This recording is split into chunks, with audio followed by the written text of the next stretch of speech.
दास की प्रार्थना इन साधु संत फकीरों से जो गुरु बने बैठे हैं, ठीक है उनका उद्देश्य भले ही अच्छा होगा, लेकिन वो परिचित नहीं है, कुमार्ग पर जा रहे हैं, स्वयं भी वापस आवे, अपने शिष्यों से भी कह दें कि ज्ञान हमारा ठीक नहीं है, वास्तव में ठीक नहीं है, नहीं तो जनता को तो पता लगेगा ही लगेगा। ऐसा कहने से ये संत अब बाहर मुक्त हो जाएंगे जो आज गुरु बने बैठे हैं, झूठे पासपोर्ट बना रहे हैं, अंत में इनको बड़ी भयंकर मार पड़ेगी। दास इनके हित में कह रहा है, कोई इनका दुश्मन नहीं है, एक मित्र के रूप में काम कर रहा हूं सबके। आज भले इनको कोई अपने स्वार्थ से गलत लगता हो, जैसे गोरखनाथ जी को परमात्मा मिले थे, गोरखनाथ जी ये आजकल के तो कोई संत नहीं है जिनको हम संत माना करते थे। गोरखनाथ जी में इतनी शक्ति थी, एक पहाड़ को सोना बना दिया था अपने वचन से, सोना, सोने का, स्वर्ण, गोल्ड का, और अपने गुरु मच्छिंद्र नाथ उसका 100 फूक दिया था, उसकी अस्थि इकट्ठी करके और उसको अपने वचन से शरीर बना दिया था, और वो आत्मा मच्छिंद्र नाथ की फिर उसमें प्रवेश कर दी थी। और फिर भी बोला हुआ था, फिर भी मोक्ष नहीं था उसका। अपने आत्माओं तब परमात्मा मिले थे उनको और कहा था कि गोरखनाथ में सभी का गुरु हुआ, सबका एकमात्र गुरु मैं हूं पूरे विश्व में। ये संत भाषा है, क्योंकि ये पद्य भाग के अंदर अपने राग के अनुसार बोला जाता है। कहा कि गोरखनाथ में सबन का गुरु हुआ।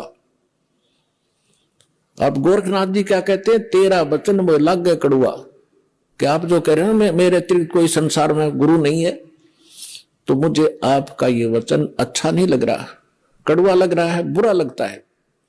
तो परमात्मा कहते हैं, कड़ुआ लगे सो मीठा होई, हमारी बात पतीजे जोई, कि मेरे ज्ञान पर विश्वास कर लोगे, एक दिन ये जो कड़ुआ आज आपको लग रहा है एक दिन मीठा लगेगा। तो गरीबदास साहब जी कहते हैं कि गोरखनाथ सिद्धि में भूल्या और टूने टामन हंड फूल्या।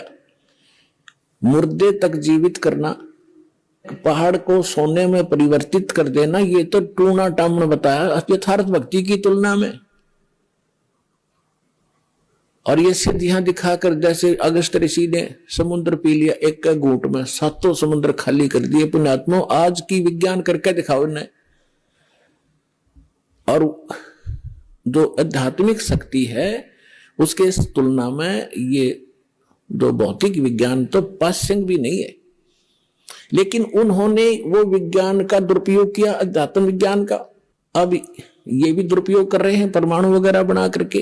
तो उन्होंने भी ऐसे ही परमाणु बनाए थे, इन सिद्धियां प्राप्त करके लोगों को तमाशा ड्रामा दिखा के अपने साथ लगा लिया और अपने आप में ये प्रभु पा किए।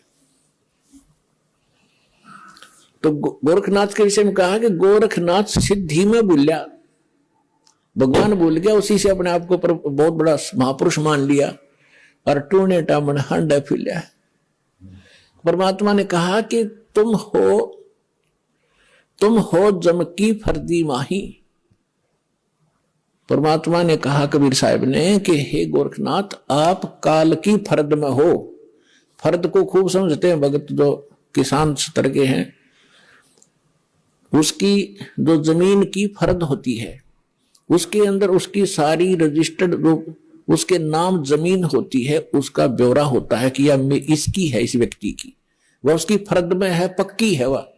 तो यहां परमात्मा कहते तुम हो जम की फर्दी माही, तुम काल की फर्द में हो, काल का रजिस्ट्री हो रही है तुम्हारी, और हम तुम्हें यहां से छुटवाएंगे, काल की फर्द से निकालेंगे और अपने सतलोक की फर्द में आपका नाम लिखवाएंगे। फिर कहते हैं परमात्मा ने उनको गोरखनाथ जी को भी शरण में लिया, उनकी काफी कोशिश की, अपनी सिद्धि शादी दिखाकर परमात्मा ने सब कैंसिल कर दी उसकी सिद्धि। तब उस प्यारी आत्मा ने परमात्मा को स्वीकार किया।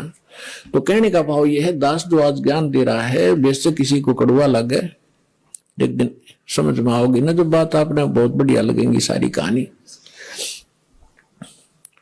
तो इन महापुरुषों ने परमात्मा को बताया कि अनंत कोट ब्रह्मांड का एक रति नहीं भारे, सतगुरु पुरुष कबीर हैं ये कुल के सिरजनहारे, गरीबदास साहिब जी ने कहा है।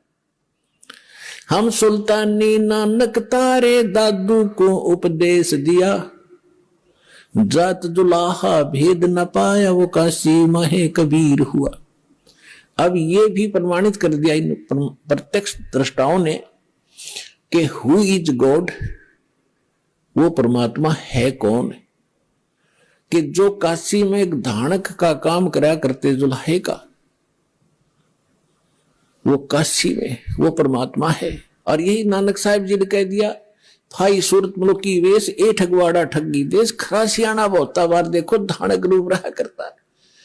अपने आत्माओं जो उन महापुरुषों ने सचखंड में देखा मालिक को, जिसके लिए भटक रहे हम असंख्य युगों से, राजाओं ने राज त्याग दिया, साधकों ने सारा शरीर गाड़ दिया उस मालिक के पाने के लिए, उनके शरीर पर दीमक चढ़ गई, और जिनको परमात्मा मिल गया सहज में खुद आकर ले गया, वापस छोड़ा सारा सचखंड दिखाकर, और फिर वो सामने बैठा, तो वो महापुरुष की उस स्थिति को ना तो हम बयान कर सकते जो उनको महसूस हुआ होगा। हम तो एक रूढ़िवादी बन गए कि हमारे गुरु का कोई गुरु नहीं था, और वो कहते हैं गुरु बिन मोक्ष नहीं हो सकता। सैकड़ों जगह गुरु नानक देव जी ने खुद कहा है कि गुरु मिला तो शुद्धि पाई, गुरु मिला तो दीक्षा लीनी। और ये समझ कर दिया कि गरीबदास साहिब जी को परमात्मा तो वाणी दी द्वारा, उसमें समझ गया है कि हम सुल्तानी नानक तारे दादू को उपदेश दिया, और जात दुलाहा भेद नहीं पाया काशी माए कबीर हुआ। और